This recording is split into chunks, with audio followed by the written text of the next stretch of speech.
Bonjour Axel Kahn. Bonjour Sonia Mabrouk. Merci d'être avec nous à distance ce matin sur Europe 1.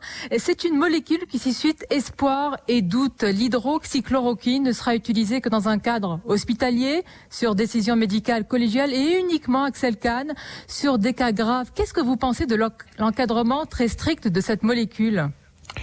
Ce qui est très urgent avec cette molécule, c'est que son effet soit confirmé.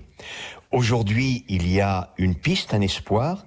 Les premiers d'ailleurs qui ont soulevé cette possibilité d'un effet thérapeutique, en agissant sur la cellule. Ce médicament n'agit pas sur le virus, mais il modifie la cellule de telle sorte qu'elle puisse être moins infectable par le virus.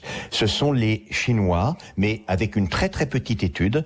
Et l'étude du professeur Didier Raoult, qui a été publiée récemment, quand on le regarde en détail, ne permet pas de tirer de conclusion. Et par conséquent, en urgence, une étude européenne multicentrique a été lancée et on en attend absolument les résultats. Tant que ces résultats ne sont pas obtenus, il s'agit d'une possibilité, d'une piste, je dirais, croisons les doigts pour que cela marche. Nous n'avons pas aujourd'hui la certitude que cela marche.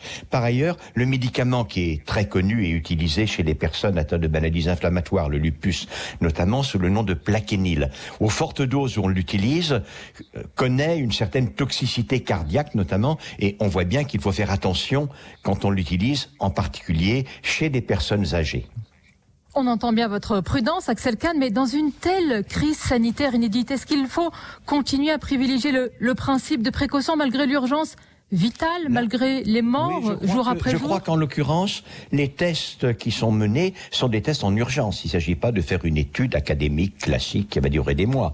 Dans 10 jours, on aura les premiers résultats et les conclusions en seront tirées. Vous savez, en matière de santé, on a un très grand recul. Il faut faire très vite, mais parfois la précipitation peut être pire réellement que une prudence en accélérant toutes les procédures.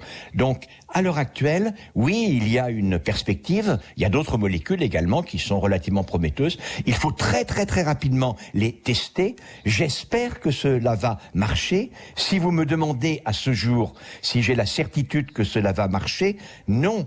Personne dans le monde n'en a la certitude. Et donc, il faut très, très, très rapidement arriver à tester cet espoir, le vérifier.